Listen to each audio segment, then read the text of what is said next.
faculty in hydrology and meteorology, Tribhuvan University, Kathmandu, Nepal. And I will talk about this overview of climate change and water resources, especially in case of Nepal. This is my outline. I will not go in this detail. And as we know, this climate change and climate science, we all know about this. We just want to here. I just want to focus this like latitude. These are what are the climatic factors that will affect means latitude, altitude, continuity, and exposure to regional circulation. These are the key factors that affects on climate, and it shows that climate is a dynamic phenomenon. It's not a static phenomenon. So time to time it changes, and as we know that like low pressure belts are there, and this is the Earth system.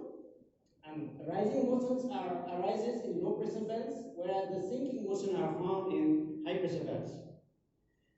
Similarly, this is also very basic thing, fundamental things like causes and these things. We all know about this.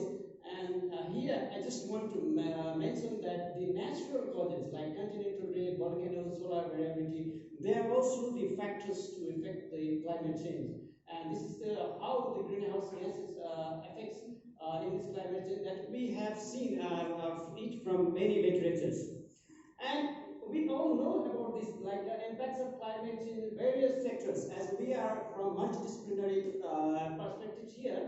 Like it affects in water resources, health, agriculture, forestry, biodiversity, economy, tourism, and etc. We all know about this.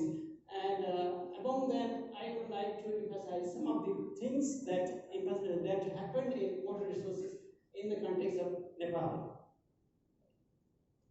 So, from these figures, we know that whatever means like politicians or scientists, whatever, they also agree that climate change is happening. It affects our future generations as well. And it's like John Hopkins said that it's a weapon of mass destruction. Similarly, like Rita April said that the loss of wetlands and ponds are major threats for fresh water. And this also said like the French president said that like it's a single mission to protect and hand on the planet for the next generation. So this kind of examples, this kind of scenario we have, and whether male or female, whether scientists or politicians, most of them agree in this matter. So, like this is the global scenario, and then it also be very true to Nepal case as well. Like impacts of climate change and water resources. We all know that glacier volumes are melting, snow covered area is decreasing, sea level is rising, ocean heat current is increasing, sea surface temperature is increasing, sea ice area is also decreasing, and so on. So it all these factors affects the hydrological cycle. And as we know, the hydrological cycle is like a lifeline of our cycle for our surviving.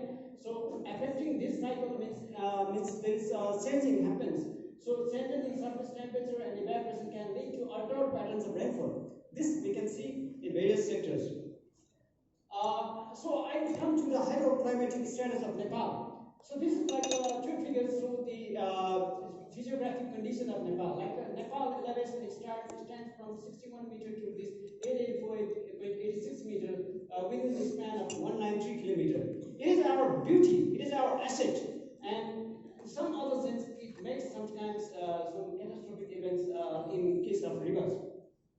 And 0.03% of total land occupied by Nepal, and then due to this altitudinal variation within less speed, we have warm tropical to tundra type of climates while in the country. Regarding the major hydrological basins, these are Mahakali to Karnali, Kangai. We have these kind of hydrological basins. These are major river basins, and we have more than 6,000 rivers and rivers in the country.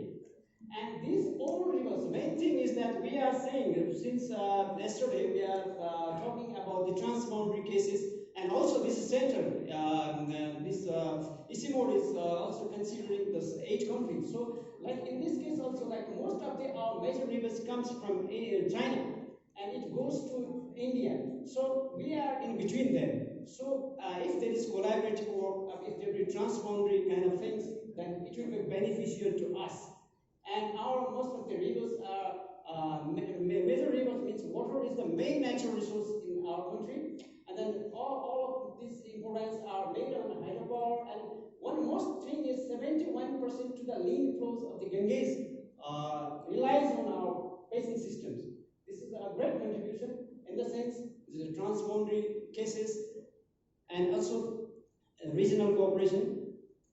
So, considering the climate change impacts, it is I have pointed something about the observed and the projected. Here, I took the Department of Hydrology and Meteorology, which is the authentic organization for this hydrological meteorological data analysis in Nepal, and they say that the 0.056 degrees centigrade is the is the rising temperature trend in Nepal, and it says also the highest rate of increasing temperature takes place in high altitude than in lower compared to lower altitudinal regions. And the projected data also signify this kind of things: high mountains, middle mountain, hills, Shivalik, Tarai. We can see like a medium term point 0.95 and 0.93 and so on. So this kind of things we can also see. We can also abide from literature. And it also affects the onset and retreat of monsoon. Like three graphs are here, we can see monsoon onset date slightly decreasing, and then monsoon withdrawal days are quite increasing, and then monsoon duration is also increasing. We can find out this kind of scenario from this graph, and then water is the main prime concern in Nepal. Like we can see prior to ranking of climate change impacts for Nepal. In this sense, we can say like impact from impacts as well as the importance. Water is the prime concern. Similarly, like some of the adverse effects of climate change, we can see erratic precipitation, extreme wet days as well as the extreme hot days in some cases, and also one of the recent reports of the DHM says that the precipitation has been decreasing by the rate of minus 1.333 millimeter per year. So overall overall scenario, precipitation is decreasing in Nepal. And then extreme rainfall, rainfall days are increasing. This graph shows the rainfall days are increasing. We can see this is the data from 1971 to 2007. Extreme rain means in this case number of days with rain greater or equals to 100 millimeters. This is the value, threshold value considered in this study.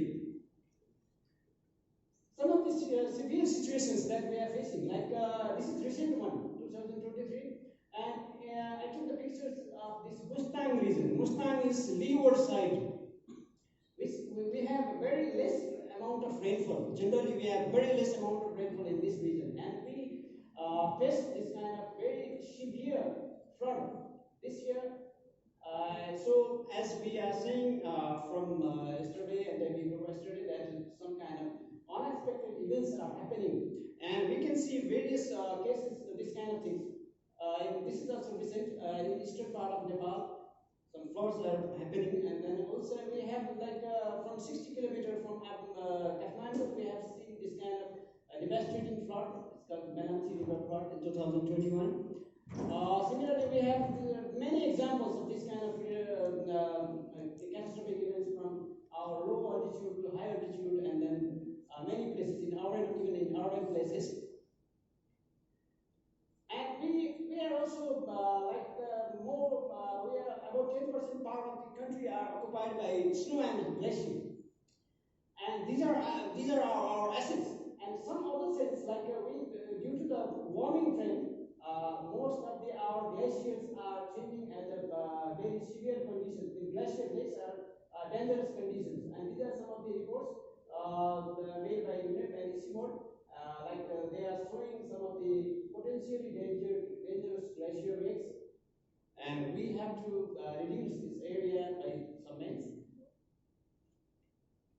So, in all sense, if we consider all these phenomena like impacts of climate change, water resources, perspective like water supply and demand, it's like in daily purpose we can find out this kind of example, and it has also affected water supply infrastructure, and it has also affected the operation and maintenance. And major concern is like the migration. water scarcity, more peoples are migrating to the other places. This is a very severe situation that we can find out in our remote parts, especially remote parts, and it also shows the water supply situation and society. So, and then what may be the solutions? Like, sorry, this is in Nepali. Actually, I made this paper visiting many districts of Nepal. It says that climate change and water management, like in this case, what we can do means we have to conserve the water source, and we have to use the rainwater. We can make this kind of pond system for recharge, and we need to properly manage the underground water. And from these aspects, even from our local perspective, we can enhance our water conservation and water management practices so that we can put some kind of step for this climate change mitigation or adaptation kind of thing. And then also I made another paper. This is the case of the Mustang, where we face very catastrophic even in this year. And I made this paper in 2015, and it says like a holistic approach of water resource management to protect and conserve resources. This is needed even in water scarce area or reside of the country. So with this, we all know this climate change adaptation and mitigation. These both things we need to incorporate for addressing the climate change, especially from water sources, our economy, whatever, from many aspects that we have to consider these kind of things for the better environmental condition. With this, adapt with the situation. This is the key message. Thank you very much. Well, thank you very much, Alanji. You've presented very much on time. Why don't we take a few questions? If you have any questions for him. Yes, please. Good morning, sir. Sir, it's a nice question. It's okay, ma'am. So it's nice session. Just I have just one information. The projected data which you have used, which data set you basically used? It's RCP. ICP. RCP. RCP. No, RCP. There is a lot of global climatic from different organization. They are providing different data set. Okay. So for Nepal, especially, which data set or which organization data set you are using basically? In this case, climate center. We use the climate center data. Yeah, I agree. There are many data sets. Yes. But in this case, I used cited data. Okay. I personally didn't mean projected. Thank you, sir. Thank you.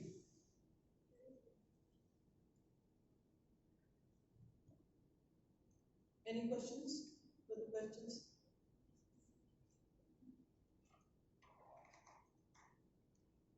Okay. Well, just to add on to your, I think in response to that, probably the data that was shown was taken from the NAP report that SIPOT supported the government to prepare.